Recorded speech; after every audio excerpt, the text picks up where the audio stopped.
Hello, everyone. Welcome to the Film Fans Podcast, the podcast from movie fans for movie fans. I am your host, Ryan Dunlevy. Joining me, he's back. Yeah. Co-host Rob Dunham. I'm not sick at work, on vacation, etc., etc. Yes. I'm talking about movies, which is like one of my favorite things to The do. band is back together again. Yes. And we've got an excellent show for you, in fact.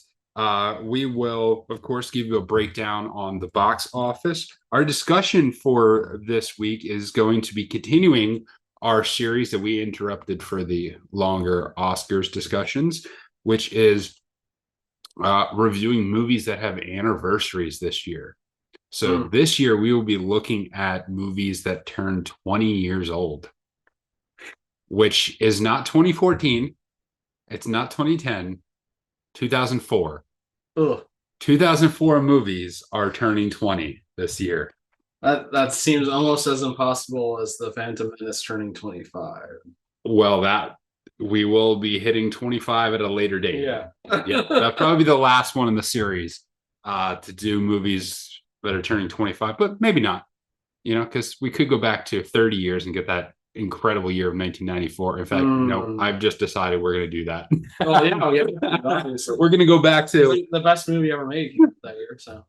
So many good movies. Anyway, I just made up a change in what we're planning on the fly, but not for today. Today, we're just covering movies that came out in 2004. And of course, we will conclude with our watch list, movies we watched over the last week, and give you our thoughts. Rob, are you ready to break this thing down? Let's do it. All right, let's do it. First up, we will hit the box office. And so box office results from last week were interesting, I thought. And the results are as follows. Number one in the box office, Godzilla X Kong. I don't know. Godzilla.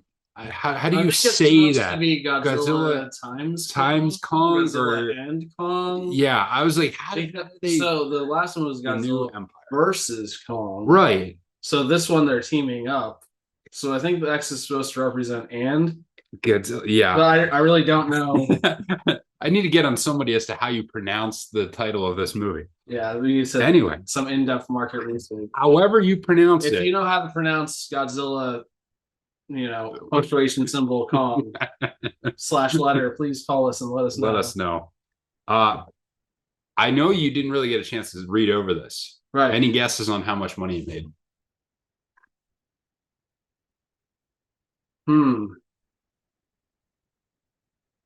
He's struggling, folks. He's struggling to guess. See, let me preface this by saying this was my review of the movie, which I've not shared with you yet. That it was colorful, fun, loud, dumb, unnecessary, stupid, and enjoyable. Which I think leads me to believe that a general audience would really like this movie. Okay. 60? 80. Wow. 80 million. $80 million for Godzilla X Kong, The New Empire. This shocked me. I am shocked that this movie made this much money. I have no idea why. So maybe it was just entertaining and people want to go see it, but I have not sensed that there's like this massive groundswell of people who were like desperate to see Godzilla. But yeah, maybe there is. Maybe there is. So just a couple of thoughts I have. One, that even though I said what I said about the movie, like I felt the trailers did a pretty bad disservice to the movie. I felt as dumb as the movie was, I felt like the trailers made it look even dumber and less capable of having emotion, less capable of having good action. Like the trailer, I don't know what your recollection of the trailers is, but I wasn't really wowed. Yeah, by them. It didn't seem like it was going to be. I wasn't particularly intrigued to see this. Yeah. Now this would probably not be one of my prime genres. I remember when the original like updated Godzilla came out. I want to say like 22. Am I saying was it 2017, 2018? Yeah, the one with Bryan Cranston. Yeah, the one with Bryan Cranston. That actually, I saw that one. That was actually significantly better than what I thought it was going to be. But I really haven't followed it up by going to see any of them after. This movie is still theoretically in that universe. Yeah. Although a whole bunch of the surrounding characters, as far as the actors go, have changed. Some are still carrying over, but most of them have changed. Yeah. Yeah, so I would have to agree with you that I'm surprised by that amount of money, because even though, I saw it and really liked it, I could not have expected that many people to have gone seen it. Then again, I went and saw it on Thursday night, this last Thursday. Yeah. So wait, when did I see it? Not Thursday. It was Tuesday. Tuesday night. Yeah. And Tuesday, there's one aspect is that's the discount night for the movie theater. So I think some people go, but there were a lot more people there than I was expecting. Well, I mean, to be there for that movie. It seems like that held up over the entire week. Yeah. So number 1, Godzilla X Kong: The New Empire, 80 million. Number 2 was Ghostbusters Frozen Empire with 13.5 million. Now the thing to note here is it had a 65% drop off from week 1 to week 2. Those of you who are familiar with it know that 50 to 55 is normal. 60 is a little bit on the high edge. This was actually a pretty big drop off. Yeah. 65% is a pretty big drop off. What's fascinating here is that Ghostbusters Frozen Empire was in 4,354 theaters, which is basically every theater, pretty much. So basically every theater in the country had Ghostbusters. Godzilla X Kong only had 3,861 theaters. So that's basically a 500 theater difference in that. And this was the big new movie that came out this week. So that it really does surprise me that more theaters did not have it. But that being said, it still made $80 million. That's $20,000 average per theater versus $3,500 for the second week of Ghostbusters. And what's Ghostbusters total? Ghostbusters total, 2-week total is 73 million. Okay. So that's really interesting. Dune Part 2 did 11.3 million in its 5th week. Kung Fu Panda 4 did 10.3 million in its 4th week. Dune is up over 250 million domestically, and Kung Fu Panda 151 million domestically. What was Dune's percentage drop? Dune's percentage drop from week 4 to week 5 was 35%. Ironically, it made more on average per theater than Ghostbusters did.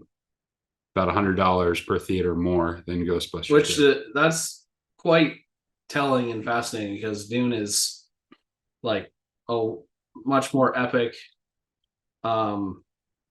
drama story driven movie. So I would kind of feel like more people would go see Ghostbusters, more of the what we call popcorn movie, right? Yeah. I do think that's one thing that Kong benefited from. It was under 2 hours. And when I left the theater, I kind of felt like, wow, that seemed really short. I felt like they could have done more with that, because I'm so used to movies being 2.5 plus hours long. I also went to one recently this week that was under 2 hours, and it felt refreshing. Yeah. It's nice to not have to feel like you have to devote that much time to it. But by the way, 5th place was Immaculate, which did $3.2 million in its 2nd week. This one only dropped 39% from week 1 to week 2. So it did not have a strong debut, but it held fairly steady. It's up to 11 million over its 2-week run.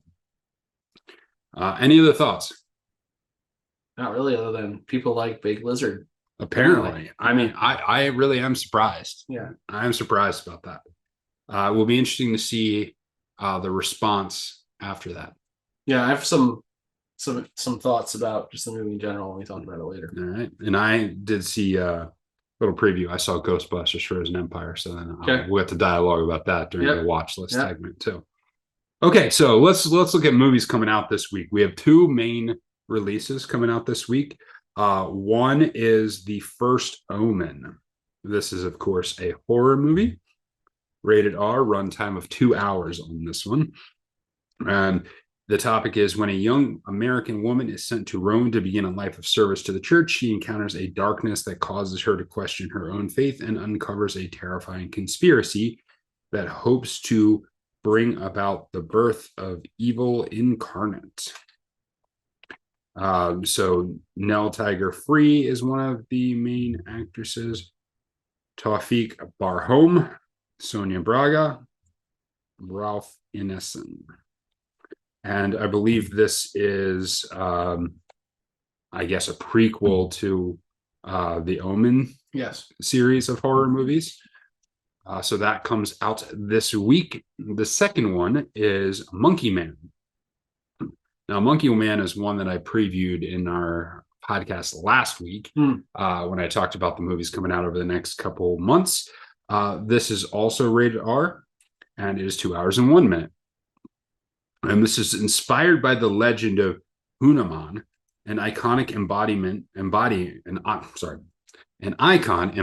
strength and courage. Monkey Man stars Dev Patel as a kid, an anonymous young man who ekes out a meager living in an underground fight club where night after night, wearing a gorilla mask, he is beaten bloody by more popular fighters for cash. After years of suppressed rage, Kid discovers a way to infiltrate the enclave of the city's sinister elite. As his childhood trauma boils over, his mysteriously scarred hands unleash an explosive campaign of retribution to settle the score with men who took everything from him. This primary guy here, of course, is Dev Patel, actor, director of this one. Slumdog Millionaire. Slumdog Millionaire. Was his breakout. Yeah, it was one of his big films. He's been in a lot of stuff since then. Sometimes as a feature, sometimes as a minor character, but good actor. And he's branching out to like directing, producing, writing, kind of like we've seen Ben Affleck do a little bit. So there are a few other actors who have gone that similar route, and it's always pretty cool to see that. Yeah, so those are your two movies. Rob, thoughts, and then which one are you more inclined to see? Well, I will be seeing The First Omen because like I'm contractually obligated to watch new horror movies. Someone's got to talk about them and tell everybody how they were. It won't be me. Yeah. This has probably been one of the ones I've been more looking forward to in the last couple of years. Okay. So I'm very interested in that. I am interested in Monkey Man too, although I'm getting like Indian John Wick vibes. Yeah. From this movie. For sure. Which might be I think that might not be a negative thing. It kind of looks like it's going to be. I'm kind of excited about it for that reason. It looks like that kind of off the wall action, like everything on the wall, you know. With a level of elevated cinematography that John Wick brought. Yeah. At least that's what my impression of it from the trailers is. Oh, I'm glad I'm not the only one. Because that's definitely the vibe I was getting for sure from that. The other thing that I find is interesting here is we have commented periodically over the last year or two the rise of Indian cinema and the amount of Indian cinema films being released in American box offices. What this is an American film done by an Indian guy in India featuring basically a primarily Indian cast. I'm curious as to how this is going to do, because there's the opportunity to kind of bridge the gap right there between the Indian cinema and the American cinema with Monkey Man. Yeah. And I'm curious as to whether or not we're going to see that happen and what that means, because a lot of the Indian films that you're seeing released are either in Hindi and translated or have some sort of dubbing or something like that. They're primarily, while they're being released to American audiences, they're not intending on grabbing the American audience to the degree that other movies are. This one, I think, has a chance to bring those two factions, those who are attending the Indian cinema and American cinema together, and I'm curious to see if he can pull that off. Yeah, I'm wondering. I think the thing that's gonna drive this movie's success or failure is word of mouth, because I think this is a movie there's not going to be a ton of people who are like dying to go see it. Yeah. But I think it has the chance to grab that action movie going crowd, and if it spreads, if the word spreads around, like I think even John Wick wasn't necessarily like viewed as it was going to be this huge thing. I mean, you had Keanu Reeves, but yeah, the first it was a whole new story. The first one did reasonably well, but then it just kept building. It built and built from there. Yeah. And the first one definitely gained a reputation from word of mouth, for sure. So I intend to see Monkey Man, and I intend to see Monkey Man this weekend. Hopefully I'll get a chance to do that, and I can report back next week, but we'll see. Do you have a day you're going to see Omen, the first Omen? I think I'm going to see it Sunday, possibly. Depends on schedules. Nice. All right, so that's our box office update about what's coming out this week. Now we'll move to our discussion. Our discussion for the day, as we've indicated earlier, is movies turning 20 years old. So we go back to the before times of 2004. Wow. You and I long ago. were in college, living in the same dorm section, watching movies almost every night. Yes. And going to movies even though we weren't supposed to. I think it's okay to say that, that was happening sometimes. In fact, I'm fair bet. I'm guessing that we saw a few of these movies that we're going to talk about in the theater while we were in college. It's possible. Yeah, it's possible. I don't, even though I know I went to a few, I don't remember that I went to a ton. I can say, looking at this list, see 1, 2, 3. And some of them we were allowed like over semester breaks and over the summer. So some of them I probably went to see, but it was legal to see it. I think I saw 9 of the 14 on my list in the theater. Yeah. I'll have to think about which ones I did and didn't see. All right. So 2004. All right. Interesting year. Just to give you some like my general thoughts on the movies as I was reviewing the movies that came out that year, trying to come up with my list and looking over everything. What emerged for me was the idea that while this was not a great year for like top end movies, like movies that are like legendary, like top of everyone's list of like some of the greatest movies ever made. We talked about the fact that we'll go back to 1994 eventually. This year was no 1994 from that standpoint. Right. However, while it may not have had the top end movies, it absolutely had a massive middle. Yeah. It had a massive amount of movies that were good to very good. And along with that, what you see reflected here is the vast, broad array of genres and styles of movies that were all popular and successful, that made the theater work in the early 2000s.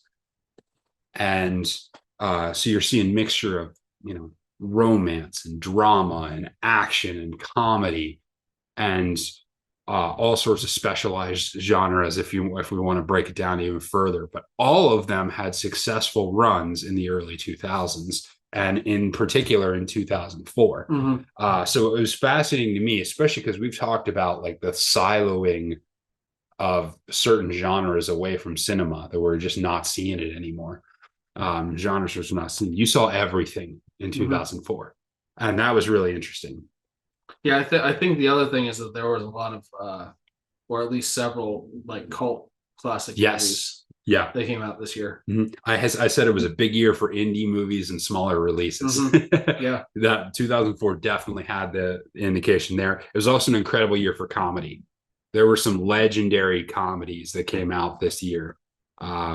Some of the ones that stick with people and are often very, very well quoted came out in 2004. So just to give you a breakdown of like what happened in the awards for 2004. So this will, of course, be the 2005 Oscars based on the 2004 year. Best picture that year was Crash. Best actor was Jamie Foxx for Ray.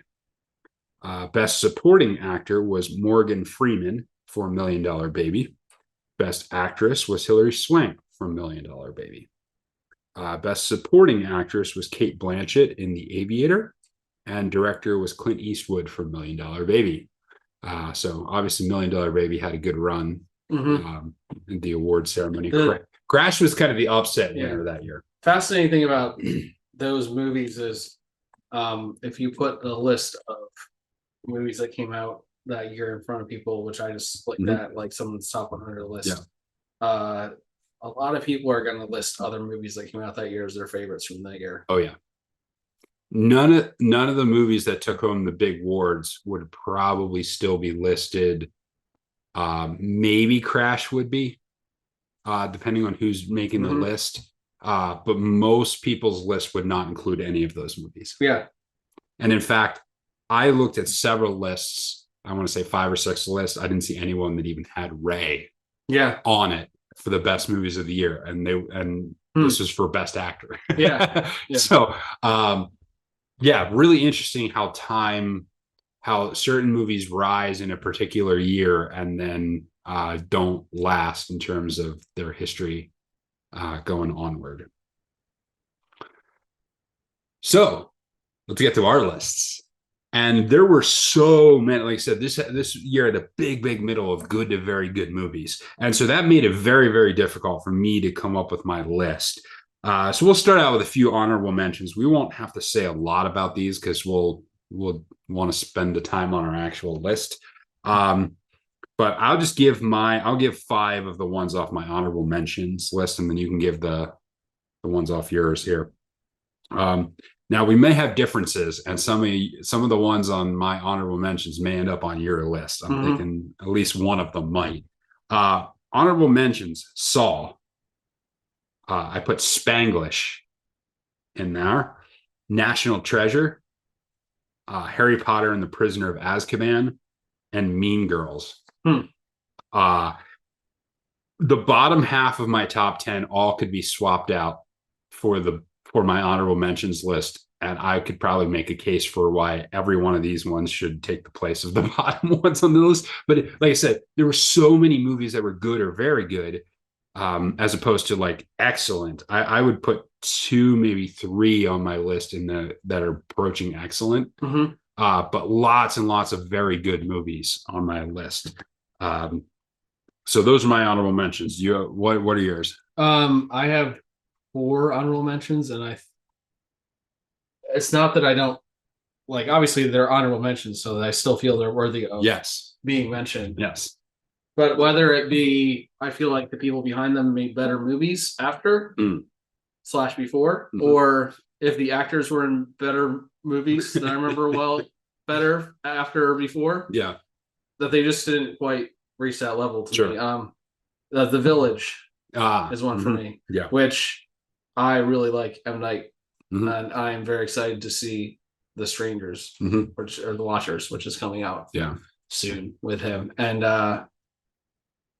when I first saw this movie, it definitely would have been in my top 10 for the year. I still really like it, but I think he's done stuff that's better. And I think The Village was the first one where people were starting to be like, does he have only one trick? Does he really only have one trick? And I think that was the one where you started to see M. Night lose some of his credibility. And I understand that, but I also think that's a bit unfair. Because if you judge on its own, I think it's still if you were to take just The Village and you were to show it to somebody with no context, I think most people would think that's a really good movie. Yes. So I've always found that criticism of him to be a bit unfair. I understand it. I also think you should be able to separate out an individual movie without having to refer to the other ones, unless they're in a series. Yeah. And they're not. Yeah. M. Night's movies are not in a series. So, yeah. Okay. What else you got? My next honorable mention is The Polar Express, which may be a polarizing thing for some people. I would say it is better reviewed now than when it first came out. People What's funny is better. I know some people are like, the movie's awful, and then like other people are like, I watch that every year. It's like it has to be part of my Christmas. Yeah, every year.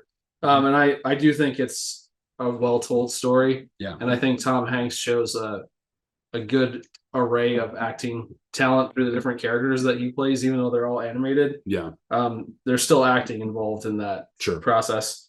My next honorable mention would be Dodgeball. Okay. Which I think, you can definitely make an argument for it being in the top 10. Then again, I think it's very hard for a comedy to be in top 10 for the year, although there may be a couple. I have several. I have at least one, which is a little polarizing because it's one of the movies that I said was a cult classic. And I think you know exactly what I do. I do. But Dodgeball, man, has so many great quotes. Yeah. I can't tell you how many times since this movie came out, I have had myself or someone else say, if you can dodge a wrench, you can dodge a ball. Yeah. Like in any scenario where something is thrown at somebody and they either catch it or it misses them. I would say even the biggest one is that's a bold strategy, Cotton. Yeah. See how it works out for him. Yes. And honestly, I debated a long time between Dodgeball and Mean Girls as to which one went on my list and which one didn't. And the quotability is what shifted it for me. And nobody makes me bleed my own blood. Nobody makes me bleed my own blood. Oh, so good. My subtle favorite, because it's not mentioned by a whole lot of people often, but every time I watch it, I die laughing when he says, "That's a painting of me taking bull by the horns." It's a metaphor, but it actually happened. The one that gets me is like, I don't have to drink my own urine either, but I do because it's sterile and I like the taste. Like, what the heck? Basically, everything Rip Torn says in this movie is insane. So it's in your honorable mentions. Yes. Okay. My last honorable mention would be iRobot. Okay. And the only reason it's on my honorable mention is because I think he's done better movies. Interesting. However, it's a really good movie. Yeah. Very good. I would say leaning more towards the hard sci-fi end of things. Much more focused on the story than necessarily like a huge love interest or anything. Yeah. Like it's a mystery. It's a murder mystery. It's got a good story. It's got a good setting. Yeah. I like the development in it quite a bit. So iRobot would be on your honorable mentions. Okay. So now we'll do them. Is that it for your honorable mentions? That's it for honorable mentions, yeah. All right. So now we'll do 10, 9, 8. So we'll do 3 at a time. And I will go first on mine. Dodgeball, Napoleon Dynamite, The Bourne Supremacy. Now, like I said, Dodgeball, cult classic comedy. It literally relaunched dodgeball around the country. I don't know if you remember, like there became dodgeball leagues in colleges everywhere. Our college had a dodgeball league after this came out. Just that team of actors kind of at the height of their comedic prowess, putting on a movie that everyone seemed to love. And that was fun and interesting and entertaining. Napoleon Dynamite. Similarly, this is one of those absolute indie movies that just took over as the year rolled on. And I have commented to many people, almost anyone who says they don't like it has only seen it once. Because the first time I saw it, I'm like, that is just bizarre. It's so bizarre. It is so weird. But then once you know what it is and you watch it a second time, it becomes so funny. Because like once you're familiar with the strangeness of it, it just becomes so good. It really is. It's amazing. Yeah. It's an amazing comedy masterpiece movie. And then the Bourne Supremacy. And the only reason I have Bourne Supremacy this low is because for me, it's my least favorite of the original trilogy. The things that kind of one of the things that made the original Bourne identity really well was its use of kind of quick shots and handheld cameras to simulate the action, to film the action, to give it a visceral, like gritty feel.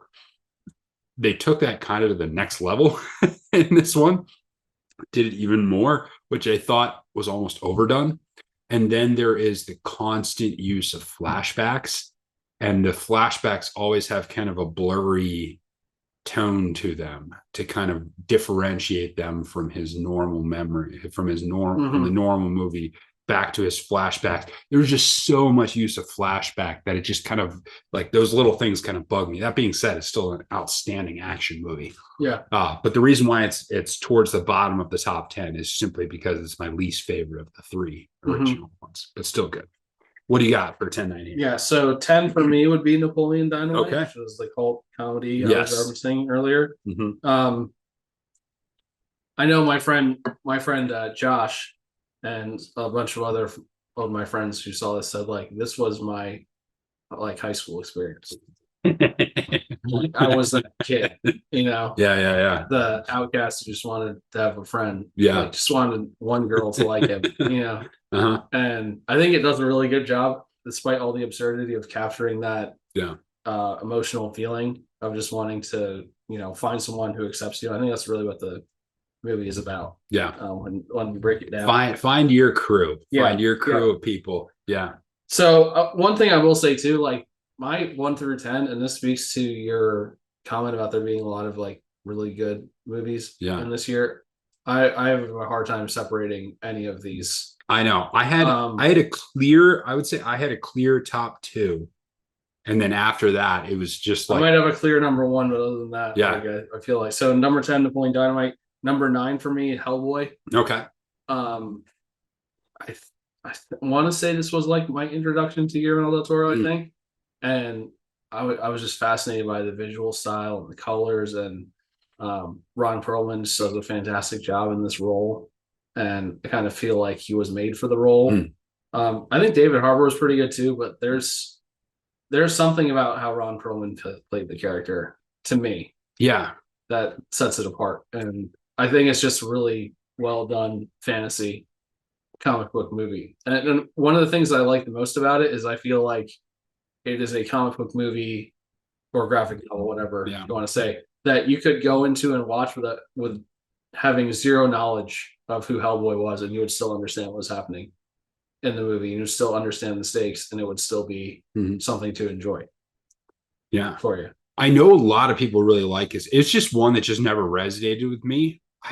I might have seen it twice, but I'm not sure. It's been a while. Yeah, so I've seen it a lot of times. Like yeah. I remember thinking Ron Perlman definitely did a good job in it, though. But it's just for whatever reason just didn't resonate with me. But interesting. Number 8 for me, and the only reason why this is so low is because I have only watched this movie one time. I think I probably only need to watch it one time. Okay. Because of the impact it had on me. But I feel like it's something I needed to see, in the movie is Hotel Rwanda. Oh, okay. Have you ever seen it? Yeah, I have. This movie is a punch in the gut. It is. In much the way that like Schindler's List is, or you know, any other movie of that genre. It's just I can honestly, so this story, this genocide was happening when I was in grade school. Yeah. And I remember reading about it in like the little news pamphlet we got in school, and like seeing bits and pieces about it on TV, but I was too young to understand what was really happening. And then to like see it dramatized and see what happened to the people in that country. Yeah. It's just, I mean, this movie is incredibly visceral. It will make you feel sick at times. It will make you feel really angry at certain people in the movie, and just some of the stuff. There's one scene in particular, I'm not going to say exactly what happens, but I think you know what I'm talking about, where they're torturing one woman and they do something. It's unfathomable. Yeah. And to know that really happened to people, it changed something in me, and I think that says something to how good a movie it was. But given that I don't feel like I can ever watch it again, I mean, I think it's still in the top 10 for me, but that's why I have it at 8. And that's probably the reason why it's not in my top 10. Simply because it's it's not a movie. There's so many other movies that I go back to that I really, really love that I just didn't put it in my top 10. But it is like if you were into this type of movie, or if you want to know what happened at that time, it's certainly worth a view. All right, 765. For me, number 7 is The Incredibles. Number 6 is Primer, and number 5 is Collateral. The Incredibles is one of the best Pixar movies that Pixar has ever done. I would still probably say you could probably put Toy Story, one of the Toy Stories up near the top on this one. But The Incredibles, I mean, it's part of that long extended run of incredible movies put out by Pixar. Pre-Disney. But The Incredible, it's just a fun story. It's a really well done, really told story. It's fun, it's interesting. It still holds up as you watch it today. Just a really fun animated movie. Primer. This is a personal favorite. This is a personal favorite. It is one of the best, most realistically done time travel movies. This movie is very indie, has almost no budget, but tells an incredibly compelling story of guys who accidentally, working in their garage, who accidentally invent time travel, and the plights of what happens when like normal human beings happen to invent time travel, and kind of the personal fallouts that happen as a result of it, and the chaos that ensues from it. It is not an easy watch because you really have to pay attention, and that's probably why it's not higher on my list, because I think its accessibility is not for everybody. But it is one of the, even now it's recognized as one of the best time travel movies. And number 765. 5, I had Collateral. Collateral was an awesome, like, I want to say buddy cop movie, but it isn't a buddy cop movie. It's, taxi driver Jamie Foxx and hauling around an assassin in Tom Cruise. And Tom Cruise with like a crop, like a high and tight blonde, like white blonde hair as an assassin is an interesting look. Platinum Cruise, yes. But it is so good. It is so good. The drama that it sets out, the interaction between Jamie Foxx and Tom Cruise, and honestly, I mean, I think this was his better movie of 2004 than Ray. And I thought he was better in this one than he was, in Ray. But that's the way it goes. But really, really fascinating drama, and to watch his character evolve over the movie as he interacts with Tom Cruise, and Cruise kind of hijacks him along the way. It's so good. So just one note for Primer, I would probably need to add that to my honorable mention list. And one of the things I really like about that movie, it's definitely a movie that if you don't like thinking about things, it's not the movie for you. No. But there was one YouTube video I saw, and the guy was like, time travel, are you talking Back to the Future rules or the Fountain rules? Meaning there are no rules. And Primer, I think, might be the one that follows rules the best, which in some ways makes it the best time travel movie, but also makes it one of the most difficult to digest time travel movies. Because it's very cut and dry.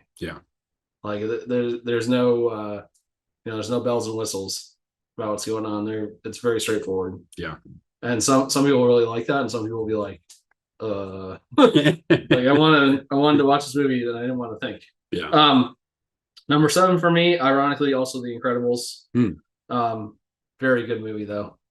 I also got to see The Incredibles 2 at Hollywood Springs Disney Springs when it came out down in Florida. And ironically, I saw it with my youth when I was a youth pastor, my youth kids in Indianapolis, in a random movie theater in Indianapolis. Interesting. So number 7, The Incredibles. Number 6 for me, and like I said, these movies are all Yeah. Just kind of tightly wedged together for me. National Treasure is my number 6. I really wanted to find a way to put National Treasure in my top 10 because I love that movie. Yeah. It is so good. That's probably why it's in my top 10 because regardless of whether it's a great movie or not, it isn't. It's really fun to watch. It's a classic like family adventure movie. It's a great family movie, and Nicolas Cage is at his best Nicolas Cage-ish, without being like crude or unnecessary. It's just, and can I just say, like, I'm glad there is some movies out there that don't just absolutely hate on American history. Yeah. You know, that's one of the things I like about it. It shows you awesome American history, and it treats it with respect. And in some ways, it just like it has that feeling or vibe to me of like the 60s, 70s, 80s Disney family movies. Yeah. You know, and like obviously the setting has changed. Obviously, there's more of our like current worldview in it, but it's, I don't know. I really like it. Yeah, it's really good. So that's my number 6. My number 5 is Saw. Yeah. Saw defined a genre. It did. I understand there are a lot of people who probably never see the movie, and I can't fault it. It is not for that. the faint of heart. It is pretty brutal. Not just because of like gore or violence, but because it's more brutal because of the machinations of the character who's doing what he's doing to these people, why he's doing what he's doing to these people. It sets up the character. We see him in further movies as he's it's an anti-hero in a lot of ways. Yeah. Because the thing that's most disturbing is you actually understand and empathize with why he's doing what he's doing. At the same time, you're kind of like, well, that's a little extreme. Let's put it mildly. But there's always a reason. Yeah. Like he's not just torturing people to torture people, which to me elevated it a little bit more than some other movies. Because there's a lot of like slasher / torture / gore movies out there that there's no reason for it. And this actually had a story. Behind it. And that now you can argue as the series went on, some of them didn't have as good a story. Some of them, especially the most recent one, had, in my opinion, had a really good story that continued on from what was set forth in the original. I'm not going to convince anyone who doesn't like horror movies to watch this movie. What I would say is I'm not a horror movie person. However, I did watch Saw, and from a standpoint of a movie, I did like it because it is very psychological. There is a story, there is a plot, there is reasons behind it. It's not just gratuitous violence for the sake of gratuitous violence. Now, it's certainly violent, and you can argue that it's extreme on that front, but there is a purpose and an intention and a psychological thought process behind everything that's happening in the movie. And I think that's the one thing the original has that really has not always carried through with the rest of the series. And it is a genre definer. That's why it's in my honorable mentions, but it's a genre that there's just too many other movies I like better that I didn't put in. So why don't you give me your 4 and 3? Okay. All right. So my 4 and my 3 is I, Robot and Anchorman. I, Robot and Anchorman. Slightly different movies. A little bit different. I, Robot for me is like, there was in the early 2000s, there was a good run on Philip K. Dick short stories turned into movies. The Minority Report was another one that came out in that area. Love that genre of sci-fi because it both carries in intense stories, but also tackles deeper philosophical issues, similar to Minority Report. And this one certainly has that. I thought for the time, the CGI was excellent. The character, especially the character of Sonny, the robot, really, really fascinating. And there's genuine intrigue and mystery in this. Like I said, it functions kind of like a murder mystery.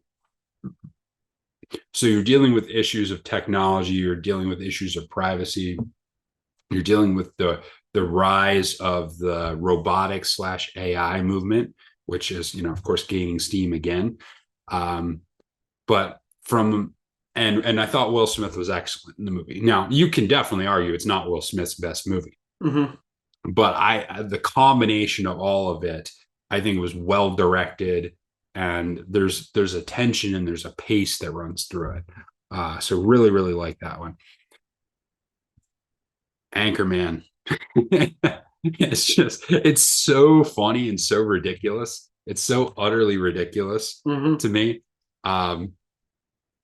It's one of the ones that kind of epitomizes the Will Smith, or not the Will Smith, the Will Ferrell, the rise of Will Ferrell, and that whole team of comedians. You have a very similar cast in Dodgeball as you do in Anchorman. But there's so many good lines in this one. It's also quite quotable, and Anchorman for me gets that spot. So the when I said there are movies that are like better by certain actors, it was iRobot that I was referencing, and just the main reason is that I like I Am Legend more, which came out just a few years later. See, I don't. I don't, and it's just different. There's different genres, and so that's. But to me, those are kind of they're different movies, but they're kind of tied together in my mind as like the same, concept. Number 4 for me, Secret Window. Okay. Johnny Depp.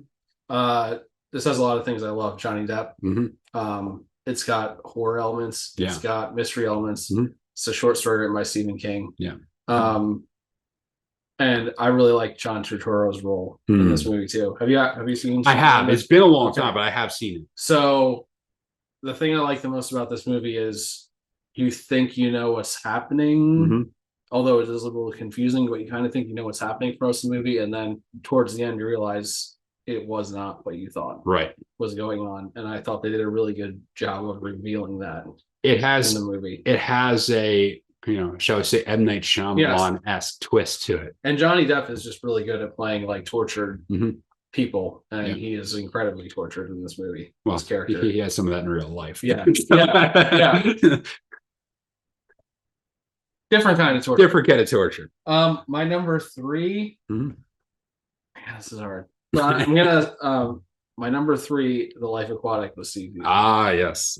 Which was my introduction, like my major introduction to Wes Anderson. Like this would be the first movie I went to like intentionally because it was Wes Anderson.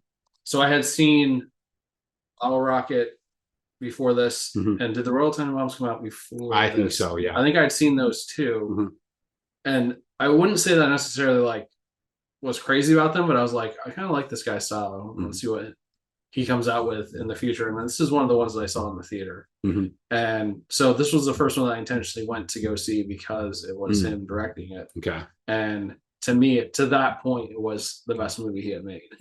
And I love everything about like the Jacques Cousteau kind of analogy that Bill Murray is playing this character. And he's just this arrogant, cocky, trying to be funny, trying to be romantic. It seems like he's kind of fighting against himself the entire movie. And then you got these crazy, fantastical undersea scenes with these out of these world creatures. And I like the music in it. I just really like everything about the movie. This was my introduction to Wes Anderson. I remember going to see it in theaters and we're like, okay, this is different. And I remember thinking it was okay.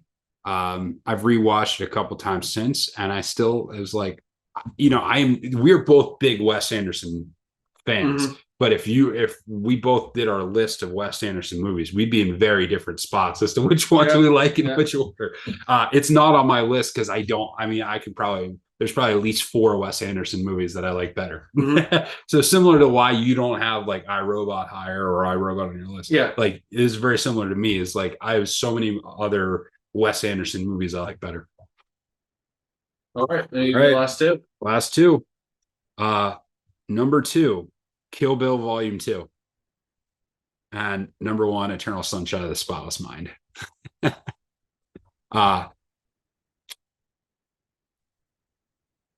Kill Bill is there. The Kill Bill saga is some of my favorite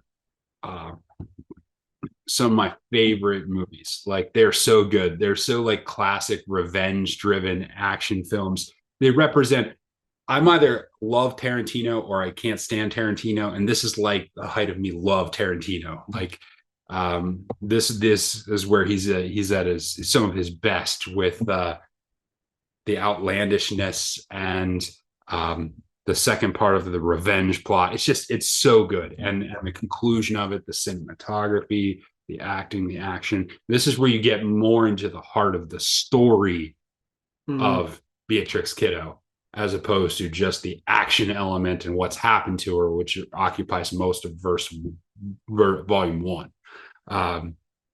So just classic revenge slasher kung fu action movie with all of the Quentin Tarantino-ness that he filters in. So yeah, really good. And I'm assuming you have Eternal Sunshine is in one of these two spots. So why don't you tell me that way? Tell me your top two, and then we can talk about. So my top two, my number 2 is Shaun of the Dead, which I think I have this so high just because this was a movie that totally surprised me. I had no idea what to expect with this. I didn't really know a whole lot about Simon Pegg or Nick Frost at this point, because this is the first of that trilogy they ended up doing with Edgar Wright. And I just found the humor just really funny. For me, it's fairly dry.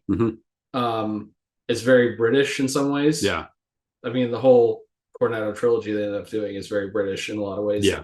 But the acting was, like, what I found superb about it was the acting was very dramatic for a movie that was so over the top. Yeah. But it's like it clicked, it like checked all the boxes for me. It's got that obviously horror element because it's a zombie movie. Yeah. But it completely turns that whole genre on its head at the same time, making fun of some of the stupid things that have done before in zombie movies, doing some of the stupid things that have been done before in zombie movies, completely over the top, having people's like guts being ripped out of their bodies, but also just having somehow this light sense of humor playing through the whole thing. I will say that I like Hot Fuzz better, but Hot Fuzz wouldn't exist without this movie. So, in a lot of ways, I have to give it respect for starting that whole thing with those two guys. So I created a separate list for myself of movies on this list that I haven't seen for some reason. And Shaun of the Dead is one of the ones I have not seen. I don't know why. I just, for whatever reason, missed it and never got around to it. So to me, it always struck me as like, there is always that spoof version of horror movies that comes out, like Cabin in the Woods is the main one, I think. Or the Scary Movie. Yeah. The Scary Movie series. But this one always struck me as doing that with much more artistic flair. Yes. As opposed to just being campy and playing off tropes. That they actually decided, like, oh, hey, what if we did this, like, we actually did it well? Yeah. So that's always how it struck me from my impressions of it, but I've never gotten around. And I think your impressions are spot on. Yeah. So, and obviously my number one is Eternal Sunshine of the Spotless Mind. I figured it would be, so I figured let's just wait and talk about that at the same time. The first thing I will say about this is the first time, I've talked about this before on the podcast, the first time I watched it, I hated it. I absolutely hated it and thought it was awful. There were two movies I watched around that same time that for a while were on my list of most hated movies. The other one was like Big Fish. And my distaste for Albert Finney was firmly entrenched. And I still can't stand Albert Finney, but whatever.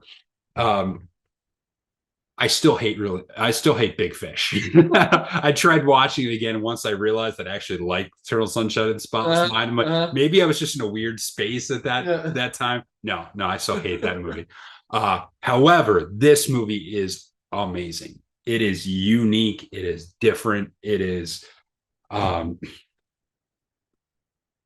fantastic in its portrayal of the complexities of relationships and how your relationship with somebody affects you for good and bad, and the fact that you really can't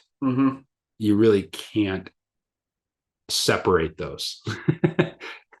and what happens when you try to. Yeah. I mean, to me, this is my favorite Jim Carrey movie. I think he does not get enough respect for his ability to be a dramatic actor.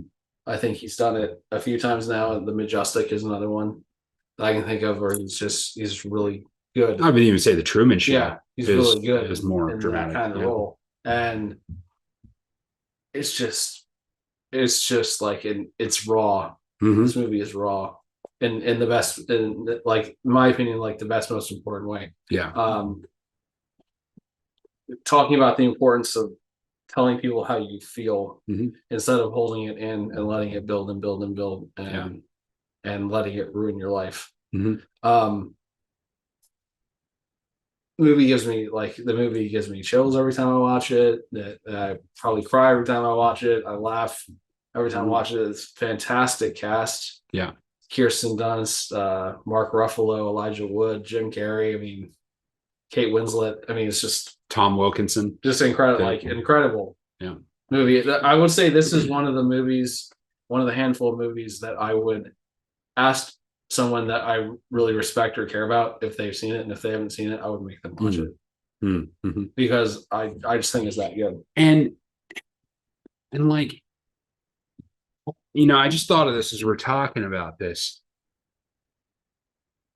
One of the things I loved about Anatomy of the Fall was how it showed unbridled relationship. Like the ups and downs, and how complex and difficult it is on the outside to be in the complexities of a relationship, and snapshots of a relationship and the impression you get about them from the snapshots. Eternal Sunshine of the Spotless Mind is another movie that does that incredibly well. And because it's literally showing you snapshots. Yeah. It's literally showing you snapshots. And the way it weaves the story, because it's told out of timeline order. It's one of the cool movies that's told so brilliantly by doing it out of timeline order. Christopher Nolan would be very, very is very right up. Yeah, the Christopher Nolan probably likes this movie. I'm gonna guess. Yes, because it's told out of synchronous timeline order, and it does a good job of. I think it does a good job of demonstrating how different events over the course of your entire life can change who you are. Yes, yeah, for sure. And why to me, one of the big messages is it proves to you, and you mentioned this, why you need bad times. Yeah, because if life was all good, you wouldn't develop or grow in the same way as a person. For sure. Cool. Yeah. So there was 2004. So that's top movies of 2004. If you have other movies that we did not talk about, or even if you want to just tell us which movies are your favorite from 2004, let us know. Drop us a line, send us a message, any of those type of things. Now we'll just close out quickly with our watch list, movies that we've watched over the last week. What'd you watch? So I watched Godzilla X Kong earlier this week, and I will repeat what I said my review was earlier, that it was colorful, loud, fun, dumb, stupid, unnecessary, but enjoyable. Yeah. I like monster movies just in general. So I was excited to go see this, but at the same time, like I said, I didn't think it would be that great. I don't think it was that great, but it was better than I thought it was going to be going into it. Okay. And based on the reaction I heard from the rest of the audience as they were watching it, people liked it. I just think there were some issues for me with, like, there's just some things that happen in the story. It's like, that would never happen. Like there's no reason they would take this person along with them to do this. Like there's zero value add to bringing this person along other than he's going to be the comedic relief. Yeah. And I think you see that a lot in that kind of movie. So I wasn't necessarily too surprised by that. It was a perfectly good movie. I think most people would like it. Fair enough. So that's pretty much all I have to say. Yeah. About that one. Cool. I'm sure I watched some other things right now. It's been a long week. Yeah. I got to theater to see 2 movies this week. The first one I got to see was Arthur the King. That's the story with Mark Wahlberg, where he's an adventure racer in Costa Rica, and he ends up a dog ends up following their team around, and then he becomes an honorary member of the team, and he kind of helps them through the brutal, ridiculously long race that they were having. It's kind of a feel good sports animal story. So from that standpoint, it's enjoyable, it's entertaining. Not going to win any, cinematography, acting, writing awards by any stretch, but it's a solid family adventure movie that has something that can appeal to everybody. So it's a solid family film. So if you're looking for a family film, Arthur the King is a good one, to go to. I did see Ghostbusters Frozen Empire, and you had talked about your thoughts about it a couple weeks ago. I found myself disappointed. I didn't think it was nearly as good as Afterlife. I thought there was not as much character development in this. They did some with the daughter, and there was some character development there. I think every other character was basically placid and static, and really didn't do much with them whatsoever. They spent 90% of the movie building up to the bad guy and then kind of defeated him pretty easily. And then they kind of were like, oh, all the fallout from what the bad guy did, whatever.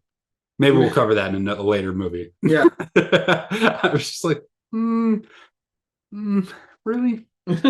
So I found myself underwhelmed by it. I know there was a lot of fun nostalgia pieces in it. I'm not as connected to the Ghostbuster nostalgia. I recognized it when it came on screen, but I wasn't because I'm not oh, I love Ghostbusters me, that it didn't resonate with me as a movie technique. It seemed like it leaned a little bit too much into that and didn't even give most of those characters a lot.